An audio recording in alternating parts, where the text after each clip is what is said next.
સ્ત્રી ભ્રૂણ હત્યા. માનવી જગતનું સૌથી સ્વાર્થી પ્રાણી છે. આજે સમાજમાં સ્ત્રીઓની સંખ્યા સતત ઘટતી જાય છે, ત્યારે માનવ જીવન માટેનો જલદ પ્રશ્ન, કારણ સ્ત્રી ભ્રૂણ હત્યા.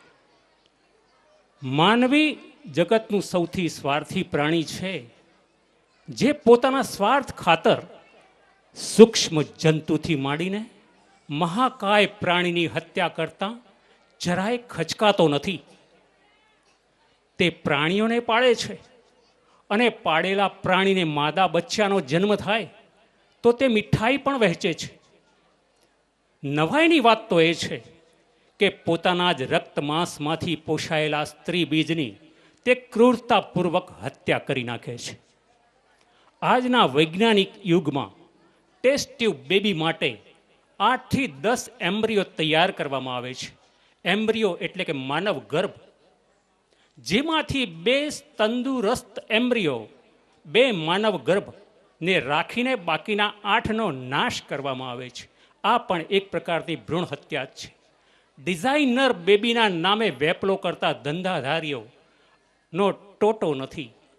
કોઈ પણ 2 ડિઝાઇનર બેબી તૈયાર થયા પછી ગ્રાહકની પસંદગીની બેબી કે બાબો રાખી એકને રાખીને બીજાનો નાશ કરવામાં આવે છે.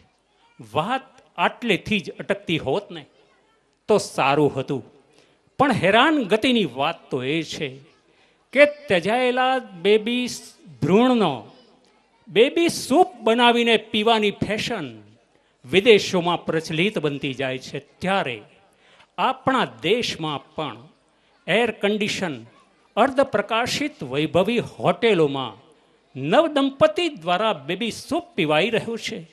એવું જો સાંભળવા મળે તો નવાઈ ન પામતા. માટે કહું છું, જાગી જજો.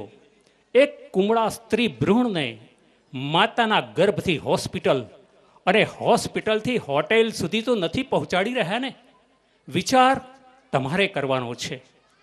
સ્ત્રી ભ્રૂણ હત્યાના એક પાત્રીય અભિનય દ્વારા માનવ હૃદય સોસરવા ઉતરી જવાનો પ્રયાસ લઈને આવી રહી છે કુમારી ચેતસિંહ પ્રવીણભાઈ પટેલ. લેખન, દિગ્દર્શન અને સંગીત હસમુખ સોની. સહપ્રાંત સંયોજક નાટ્યવિદા સંસ્કાર ભારતી, ગુજરાત પ્રાંત.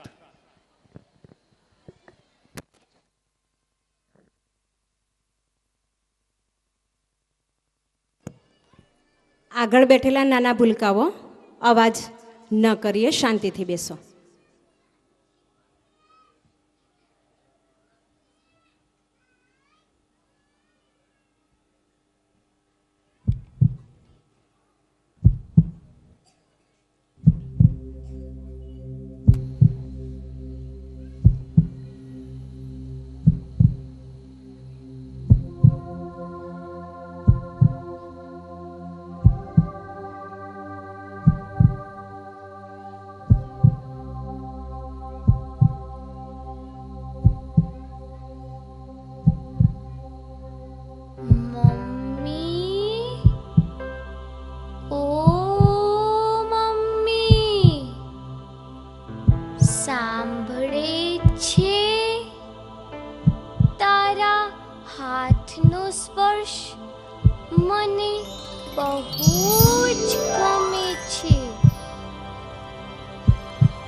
હજુ મારે અહીં કેટલા દિવસ પુરાઈ રહેવું પડશે? વાલી મમ્મી, તારી કુખે મારો અંશ રહ્યો, ત્યારથી જ મને તારા વાત્સલ્યથી ઉભરાતો ચહેરો જોવાની ઝંખના છે. મારા ગાલ તારી વહાલ ભરી ચૂમી માટે તરસે છે. મારે તારા હાથમાં ફૂલ થઈને ખીલવું છે. મારે તારો ખોળો ખૂંદવો છે.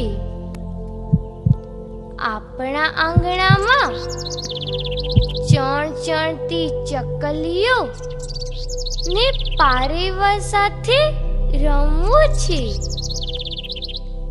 મમ્મી, આપણા આંગણામાં પાપા પગલી પાડીને આપણા આંગણાને કિલ્લોલથી ભરી દેવું છે. સાંજ પડે તારા મીઠા હાલરડા સાંભળતા સાંભળતા મીઠી નીંદર માણવાની ઉતાવળ છે. મમ્મી, મને ક્યારે બહારની દુનિયા જોવા મળશે? સાચું કહો મમ્મી, મારે એક ભાઈલો હોત તો તારા મુખે એના વખાણ પણ સાંભળતી હોત અને રક્ષાબંધનના દિવસે એને રાખડી બાંધીને કેટલી ખુશ થાત. પણ મમ્મી, તું જ્યારે પપ્પા સાથે વાત કરે છે ને, ત્યારે મને એમ થાય છે કે તમારે તો એક દીકરો જોઈએ છે. મમ્મી, મારે પણ દીકરો થઈને તારી કુખે જન્મવું હતું, પણ મમ્મી, તું કેમ ગભરાય છે? તારા હાથ કેમ કાંપે છે? તારા હૃદયના ધબકારા મને સંભળાય છે મમ્મી. તારા હૃદયના ધબકારા વધી રહ્યા છે. અરે મમ્મી, આપણે ક્યાં છીએ? મમ્મી, મને બીક લાગે છે. અરે મમ્મી, તું કેમ કઈ બોલતી નથી?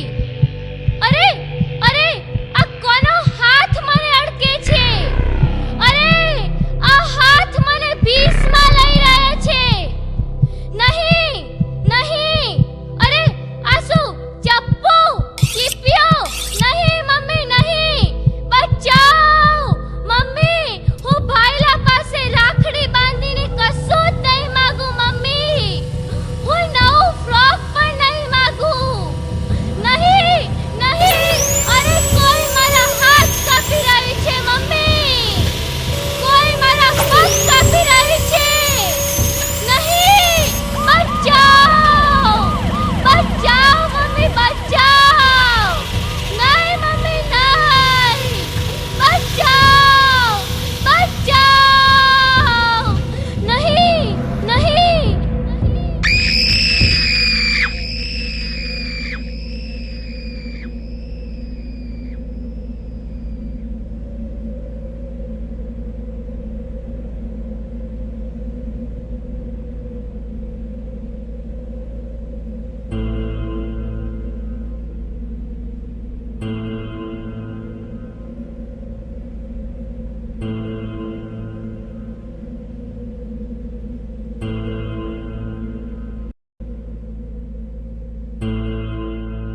મમ્મી, તારી તબિયત તો સારી છે ને?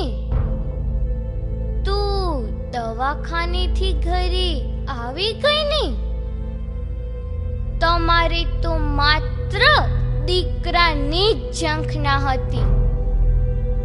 તારે કોઈ પારકી થાપણ નહોતી ઉછેરવી. દીકરી મારી વહાલનો દરિયો કહેતા પપ્પા, તમારે તો માત્ર વંશનો વારસદાર જ ઉછેરવો હતો. એટલે જ મમ્મી, તને મારી કાલી કાલી ભાષા સાંભળવાની ઝંખના નહોતી. એટલે જ મમ્મી, તને તારી છાતીમાં ઉભરાતા ધાવણનું મૂલ્ય ખાસ નહોતું. અને એટલે જ મમ્મી, તે દવાખાને જઈને મારાથી હાશકારો અનુભવ્યો. પણ મમ્મી, ડોક્ટરના ચીપિયા ખાઈ ખાઈને તારું આ ફૂલ આક્રાંત કરતું હતું, તરફડતું હતું.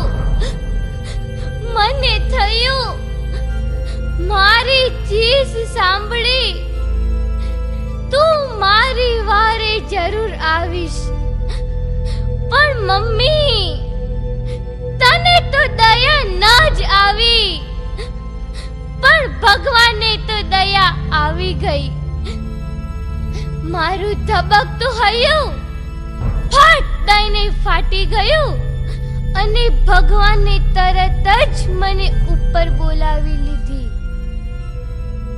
મમ્મી, તું એ કેમ ભૂલી જાય છે કે તું પણ દીકરી થઈને કોઈક માની કુખે તો અવતરેલી જ. અરે બીજું તો ઠીક છે મમ્મી, પણ તારા પેટને મારી કબર બનાવતા તને શરમ ના આવી? હવે ચિંતા ન કરતી, ભાઈલો જન્મ લેને એટલે દીદીની યાદ જરૂર આપજે. મમ્મી, તારી તબિયત સાચવજે. હે જગત જનની, હે જગત જનની, માતૃ શક્તિ પર આમ ને આમ અત્યાચાર થતો રહેશે તો આ સૃષ્ટિનું શું થશે? માતૃત્વનો સંહાર એટલે સંસ્કૃતિનો વિનાશ.